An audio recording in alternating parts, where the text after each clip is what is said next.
नमस्कार मित्रांनो. लग्नानंतर होईलच प्रेम या मालिकेच्या पुढील भागात एक नवीन वळण येणार आहे. जीवा आणि नंदिनीमध्ये हळूहळू जवळीक निर्माण होत चालली आहे. नंदिनीला आता वाटू लागतं की जीवा तिच्यावर प्रेम करत आहे, पण प्रत्यक्षात जीवाच्या मनात काही वेगळंच सुरू असतं. तो नंदिनीला फक्त आपली जबाबदारी म्हणून तिची काळजी घेत असतो. जेव्हा तो तिला प्रेमाने काही बोलतो तेव्हा लगेच त्याला स्वतःला आठवतं की नंदिनी ही आपली जबाबदारी आहे आणि तो पुन्हा स्वतःला तिच्यापासून दूर ठेवू लागतो. दरम्यान काव्याला माहीत असतं की 2 दिवसात जीवाचा वाढदिवस आहे आणि नंदिनी काहीतरी खास प्लॅनिंग करत असते. रागाच्या भरात काव्या जीवाला थेट भेटायला जाते आणि धमकी देते, या वाढदिवसाला मी आपलं प्रेम सर्वांसमोर उघड करणार आहे. मला हे खोटं नातं पुढं चालवायचं नाहीये. हे ऐकून जीवा अस्वस्थ होतो. त्याला माहीत असतं की हे सगळं कुटुंबासाठी धोकादायक ठरू शकतं.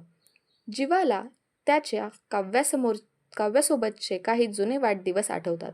काव्याची धमकी आठवून तो जेवणाच्या टेबलवरून उठतो.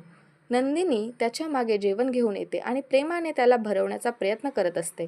पण जीवा तिला हिडसवतो आणि स्पष्टपणे सांगतो, मी तुझा पती म्हणून जबाबदारी घेतली आहे, पण याचा अर्थ असा नाही की मी तुझ्यावर प्रेम करतो. कदाचित काव्याच्या दबावामुळे जीवा गोंधळला आहे आणि त्याचाच राग तो नंदिनीवर काढत आहे.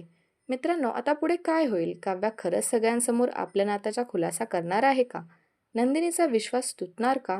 जाणून घ्या पुढील मालिकेच्या भागात.